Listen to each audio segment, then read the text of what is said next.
से ये घर और संसार, तेरी कृपा हम सब पर हो प्रभु, महिमा तेरी अपार। तेरे मंदिर में हम जीवन पाने आए, दिल है एक हमारा तूने दिया, दूर है पापों से हो तेरा ही मान, तेरे सिवा और क्या चाहिए। आए प्रभु हम तेरे द्वार, तुझी से ये घर और संसार, तेरी कृपा हम सब पर हो प्रभु, महिमा तेरी अपार।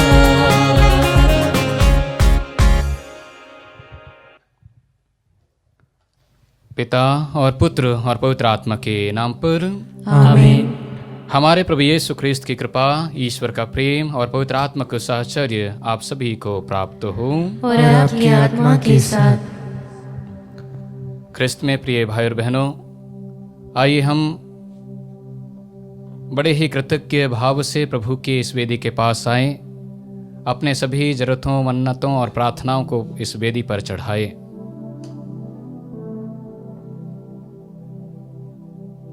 हमारा ईश्वर अत्यंत दयालु और सहनशील ईश्वर है। हम सभी कमजोर मनुष्य हैं। कई बार ईश्वर से वचन देते हैं, ईश्वर से वादा करते हैं, इसके बावजूद हम लोग प्रभु से दूर चले जाते हैं, पाप करते हैं। लेकिन वो ईश्वर हमें हमारे पापों के अनुसार दंड नहीं देता है, लेकिन हम उसकी इस दयालुता का फायदा उठाते हुए कई बार अपने पापों के लिए पश्चाताप नहीं करते हैं।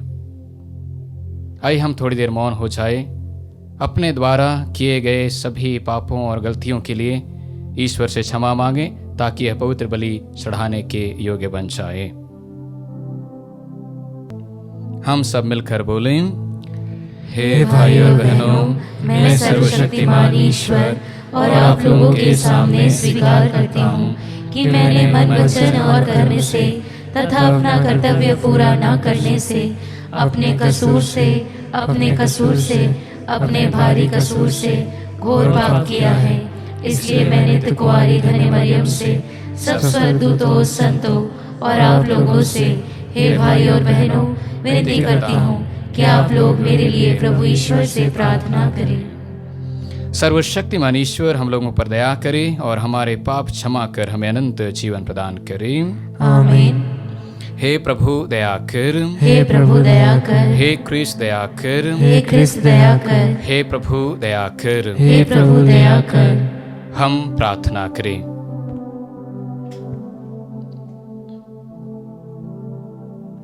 हे सर्वशक्तिमान ईश्वर, ऐसी कृपा कर कि हम हमारा मन आध्यात्मिक वस्तुओं में लगा रहे और हम तेरी इच्छा स्वीकार कर वचन तथा कर्म से तुझे प्रसन्न करते रहे। हम यह प्रार्थना करते हैं अपने प्रभु तेरे पुत्र यीशु ख्रिस्त के द्वारा, जो तेरे तथा पवित्र आत्मा के संग एक ईश्वर होकर युगानुयुग जीते और राज्य करते हैं। आमीन। सर्वशक्तिमान ईश्वर आपके हृदय तथा ओठों को शुद्ध करे, ताकि आप योग्य रीति से ईश्वर के वचन की घोषणा कर सकें। पिता और पुत्र और पवित्र आत्मा के नाम पर।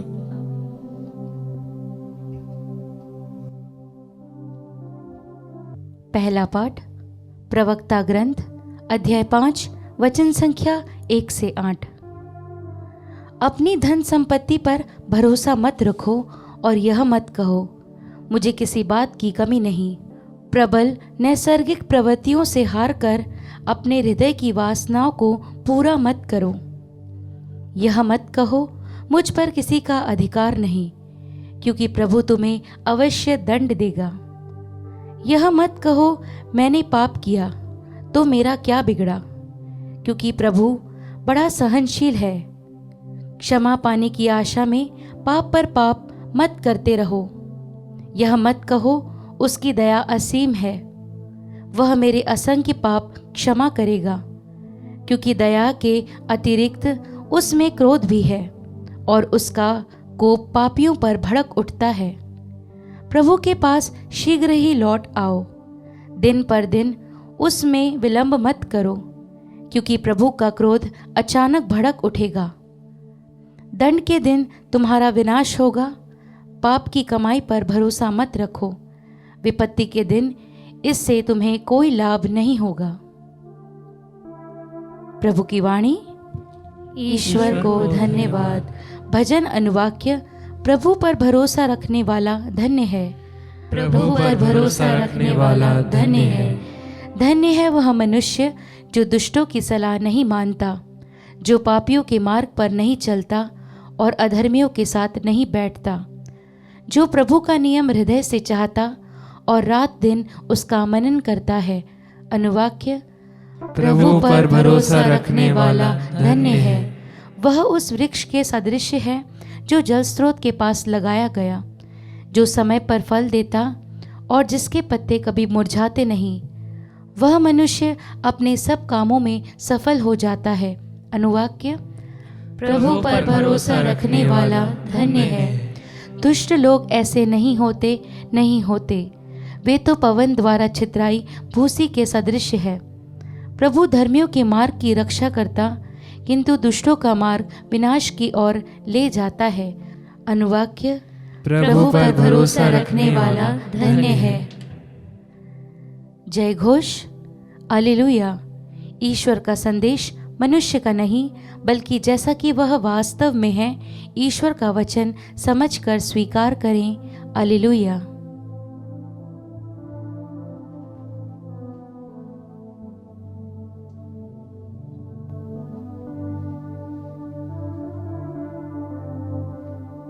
प्रभु आप लोगों के साथ हो और आपकी आत्मा के साथ। संत मार्कुस के अनुसार पवित्र सुसमाचार। हे प्रभु तेरी महिमा हो। अध्याय 9 पद संख्याएं 41 से 50 तक। यीशु ने अपने शिष्यों से कहा, जो कोई तुम्हें एक प्याला पानी भर इसलिए पिला दे कि तुम मसीह के शिष्य हो, तो मैं तुम्हें विश्वास दिलाता हूं कि वह अपने पुरस्कार से वंचित नहीं होगा। यदि कोई इन विश्वास करने वाले नन्हों में से किसी एक के लिए भी पाप का कारण बन जाता है, तो उसके लिए अच्छा यही होता कि उसके गले में चक्की का पाट बांधा जाता और वह समुद्र में फेंक दिया जाता। और यदि तुम्हारा हाथ तुम्हारे लिए पाप का कारण बन जाए तो उसे काट डालो। अच्छा यही है कि तुम लूले होकर ही जीवन में प्रवेश करो, किंतु दोनों हाथों के रहते नरक की ना बुझने वाली आग में ना डाले जाओ। और यदि तुम्हारा पैर तुम्हारे लिए पाप का कारण बन जाता है तो उसे काट डालो। अच्छा यही है कि तुम लंगड़े होकर ही जीवन में प्रवेश करो, किंतु दोनों पैरों के रहते नरक में ना डाले जाओ। और यदि तुम्हारी आंख तुम्हारे लिए पाप का कारण बन जाए तो उसे निकाल दो।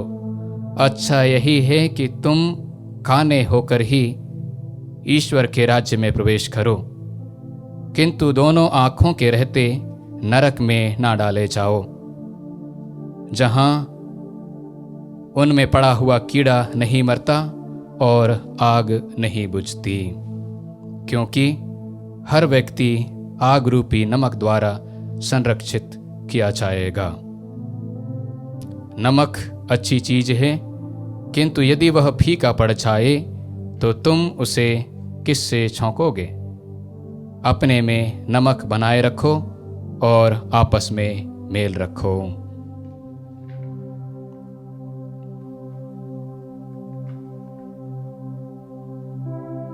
प्रभु का सुसमाचार। हे क्रिस्त तेरी स्तुति हो। क्रिस्त में प्रिय भाई और बहनों, आज के पाठों पर मनन चिंतन के लिए मैं आप लोगों के समक्ष एक विषय रखना चाहता हूँ।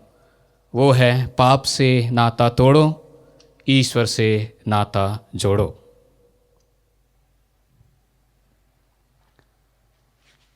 मैंने पवित्र मिस्र बलिदान की शुरुआत में कहा, हमारा ईश्वर बहुत ही सहनशील है, वह हम पर दया करता है। हमें पाप करने पर हमारे लिए इंतज़ार करता रहता है कि मेरा बेटा या बेटी मेरे पास कब लौट करके आएगा। वो है हमारा दयालु पिता ईश्वर।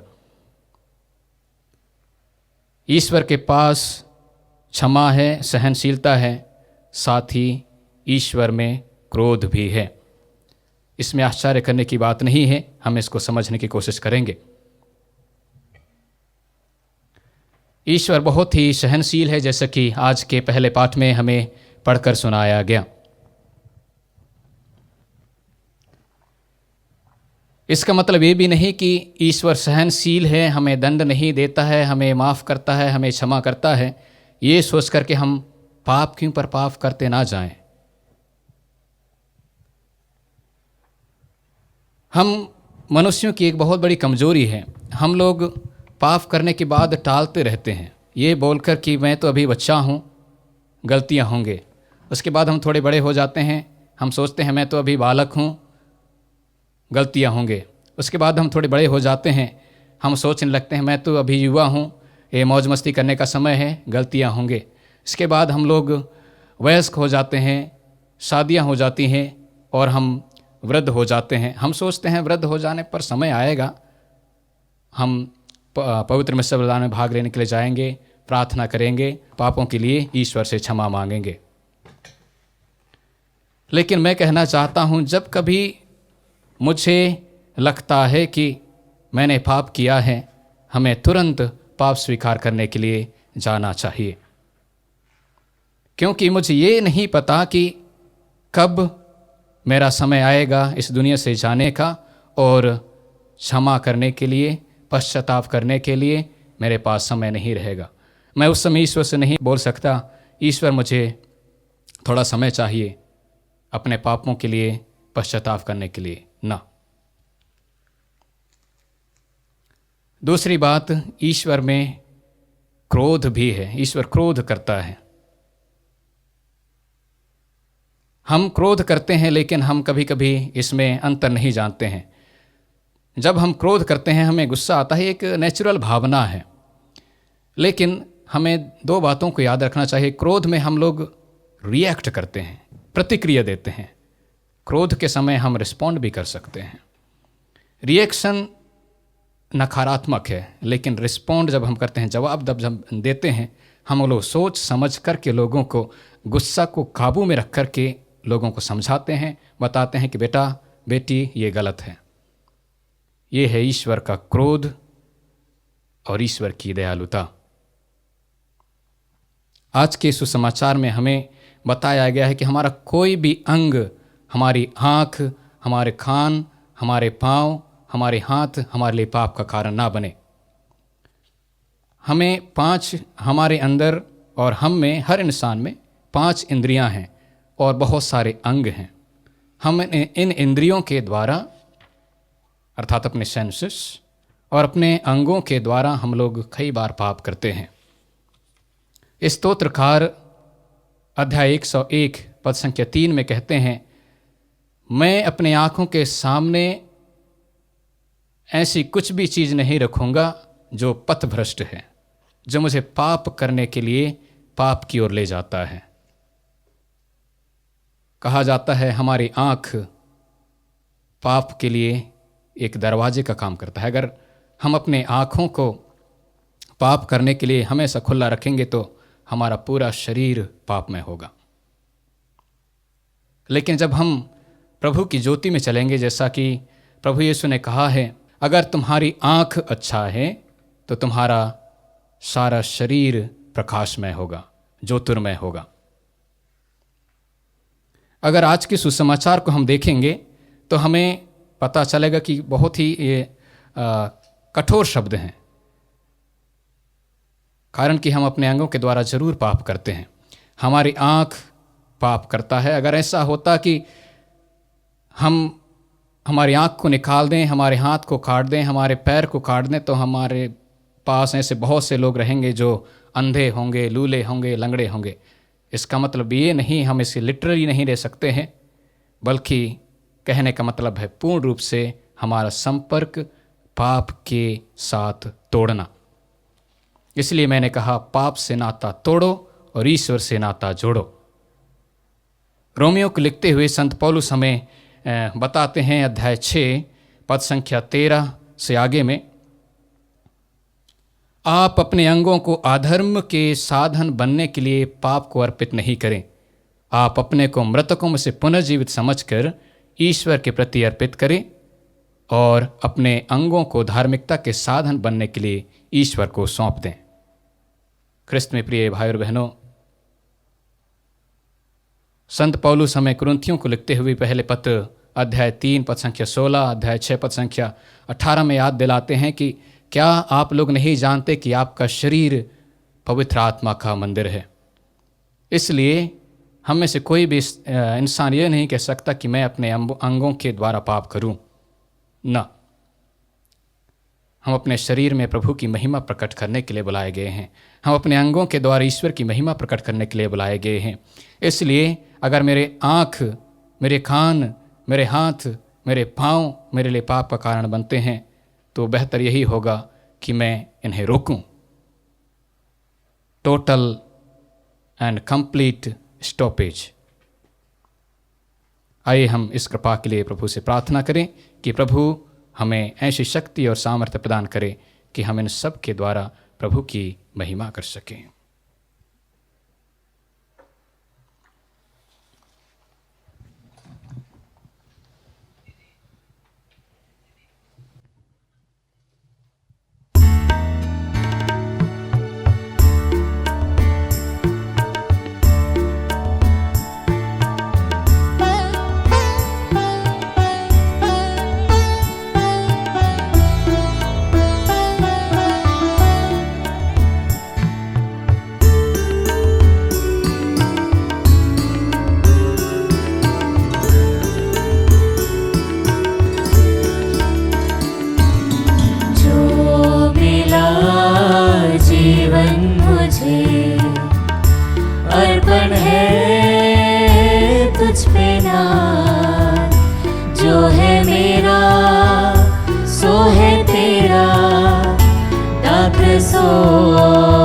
रोटी के साथ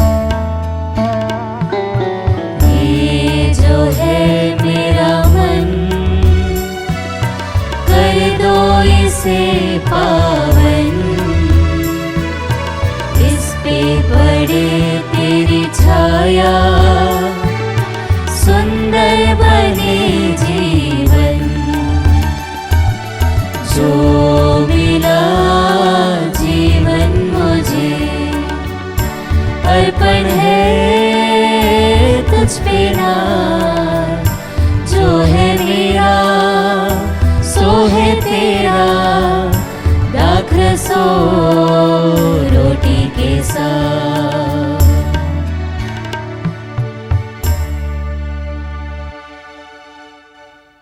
प्रिय भाई और बहनों, प्रार्थना कीजिए कि सर्वशक्तिमान पिता ईश्वर मेरा और आप लोगों का यह बलिदान स्वीकार करें। प्रभु अपने नाम की स्तुति तथा महिमा के लिए और हमारे तथा अपने समस्त पवित्र कलीसिया के लाभ के लिए आपके हाथों से यह बलिदान स्वीकार करें। हे प्रभु, हम तेरे परम रहस्यों का संस्कार समुचित रीति से मनाते हुए तुझसे विनती करते हैं कि जो बलि हम तेरी महिमा के लिए अर्पित कर रहे हैं वह हमारी मुक्ति में सहायक बन जाए, हमारे प्रभु ख्रिस्त के द्वारा। आमीन। प्रभु आप लोगों के साथ हो और आपकी आत्मा के साथ। प्रभु में मन लगाइए। हम प्रभु में मन लगाए हुए हैं। हम अपने प्रभु ईश्वर को धन्यवाद दें। यह उचित और न्याय संगत है। हे प्रभु पवित्र पिता, सर्वशक्तिमान और शाश्वत ईश्वर, यह वास्तव में उचित और न्याय संगत है, हमारा कर्तव्य तथा कल्याण है कि हम सदा और सर्वत्र तुझे धन्यवाद दें। जिस प्रकार तूने अपने प्रिय पुत्र के द्वारा मानव जाति की सृष्टि की, उसी प्रकार अपनी अपार दयालुता के कारण उन्हीं के द्वारा उसका नव निर्माण भी किया। इसलिए यह शोभनीय है कि तेरी सृष्टि तेरी सेवा करे, मुक्ति प्राप्त लोग तेरी प्रशंसा करें और तेरे संत जन एक हृदय से तेरा जय जयकार करें। इसीलिए हम भी समस्त स्वर्गदूतों के साथ मिलकर आनंद पूर्वक तेरा यशोगान करते हैं।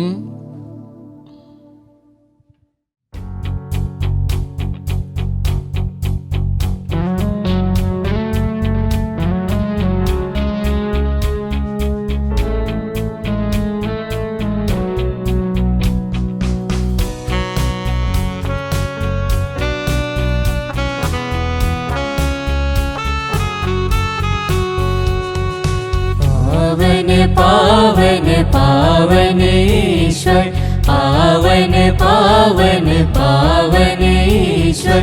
स्वर्ग महिमा दिखाता तेरी, स्वर्ग महिमा दिखाता तेरी। स्तुति तब गाती पृथ्वी सारी, स्तुति तब गाती पृथ्वी सारी। जय जय जय प्रभु जय हो तेरी, जय जय जय प्रभु जय हो तेरी। पावन पावन पावन ईश्वर, पावन पावन पावन ईश्वर।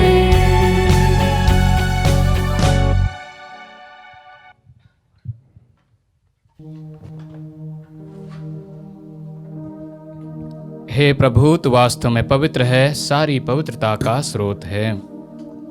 हम तुझसे प्रार्थना करते हैं तो इन उपहारों को अपनी आत्मा के संस्पर्श से पवित्र कर दे कि हमारे प्रभु यीशु ख्रिस्त के शरीर तथा रक्त बन जाए। जब वे स्वेच्छा से मृत्यु के लिए सौंपे गए, उन्होंने रोटी ली, तुझे धन्यवाद दिया और रोटी तोड़कर उसे अपने शिष्यों को देते हुए कहा, तुम सब इसे लो और इसमें से खाओ, क्योंकि यह मेरा शरीर है जो तुम्हारे लिए बलि चढ़ाया जाएगा।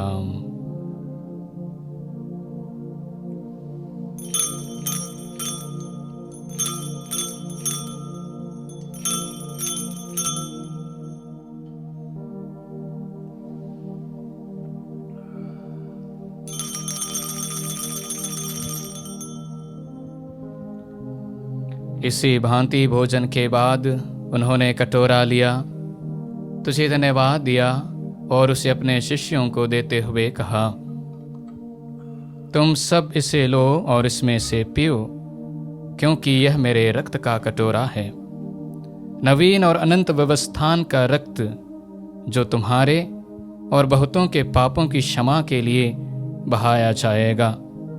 तुम मेरी स्मृति में यह करो।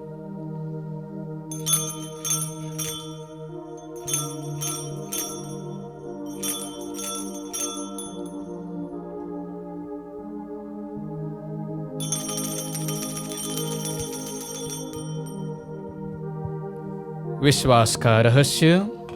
हे प्रभु, हम तेरी मृत्यु तथा पुनरुत्थान की घोषणा तेरे पुनरागमन तक करते रहेंगे।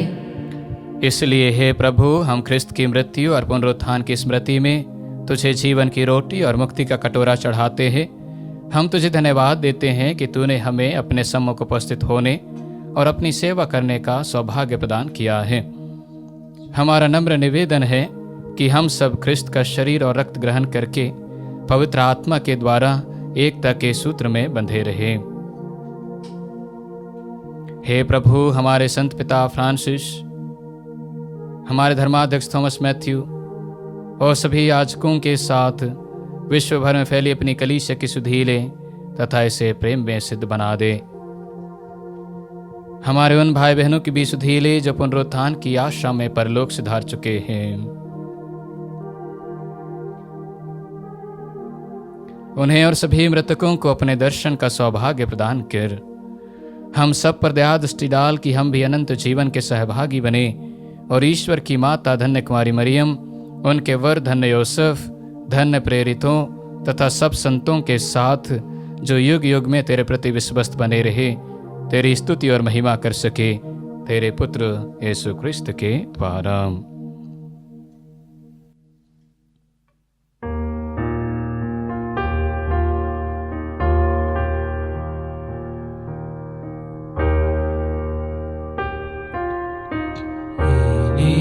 प्रभु ख्रिस्त के द्वारा, इन्हीं के साथ और इन्हीं में,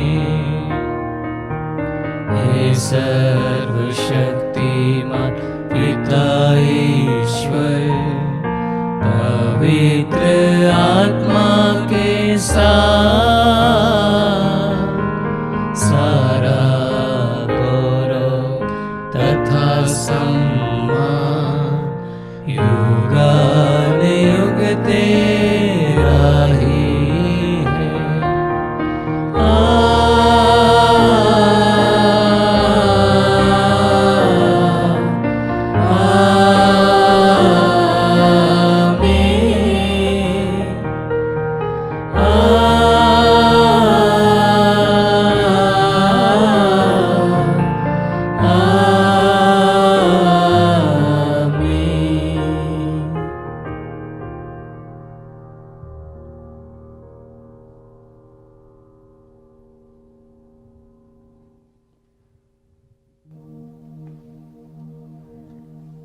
हम सब मिलकर पिता ईश्वर से प्रार्थना करें, जैसे प्रभु यीशु ने हमें सिखाया है।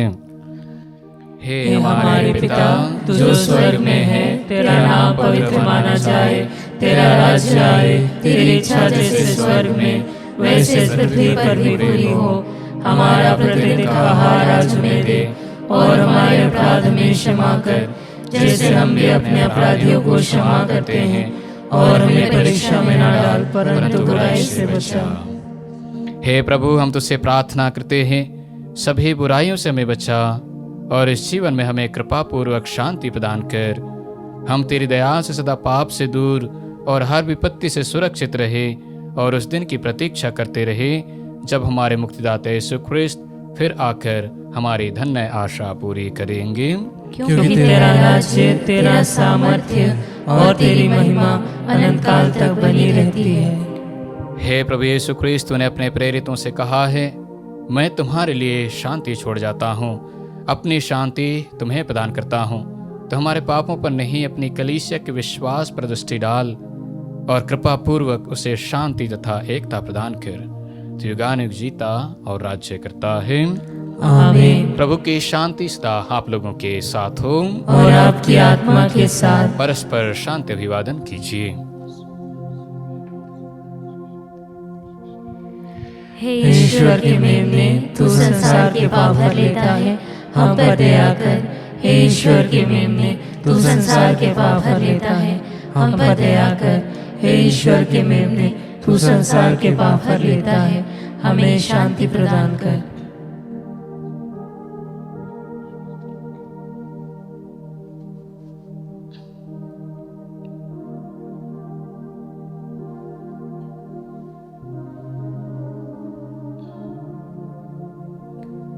देखिए ईश्वर का मेमना, इन्हें देखिए जो संसार के पाप हर लेते हैं।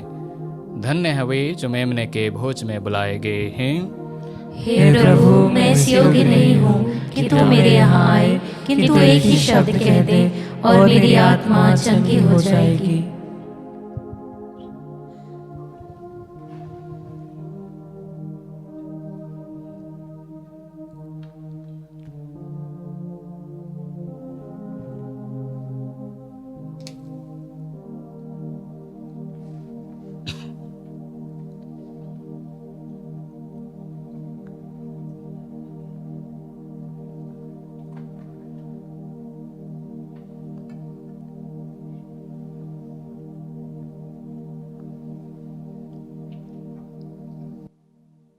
हे मेरे प्रभु यीशु, मैं सारे हृदय से विश्वास करती हूँ कि आप पवित्र यूकरिस्तीय संस्कार में उपस्थित हैं। हे प्रभु, मैं सभी चीज़ों से बढ़कर आपको प्रेम करती हूँ, और मेरी यही अभिलाषा है कि आप मेरी आत्मा में आकर बस जाएं, क्योंकि हे प्रभु, मैं आपको आज ग्रहण करने में असमर्थ हूँ। हे प्रभु, आध्यात्मिक रूप से आकर मेरे हृदय में समा जाइए। हे यीशु, मैं आज आप में एक होना चाहती हूँ और आप में समा जाना चाहती हूँ। हे प्रभु, यह कभी ना होने पाए कि मैं आपसे कभी अलग हो जाऊं। आमीन। हे सर्वोच्च ईश्वर, मैं तेरे सब अपूर्व कार्यों का बखान करूंगा। मैं तुझ में उल्लसित होकर आनंद मनाऊंगा और तेरे नाम के आदर में भजन गाऊंगा।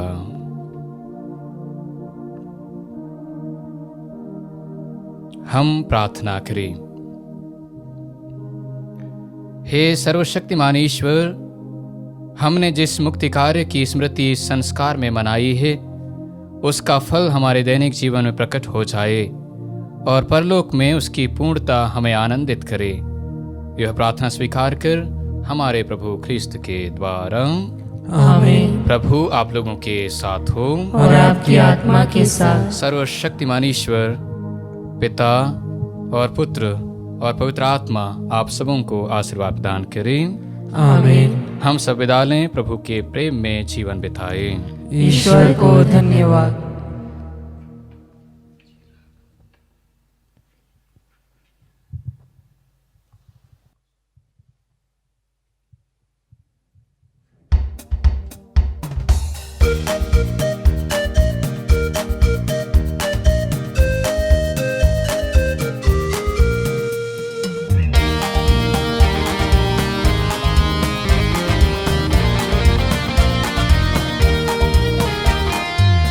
जब तक मैं जीवित हूँ प्रभु तेरा ही साथ रहेगा, तेरे ही संग ये जीवन सफल रहेगा, सफल रहेगा। यीशु मेरा जीवन दाता, जीवन मुझे देता है, जीवन के हर पल में मुझको वो संभालता है।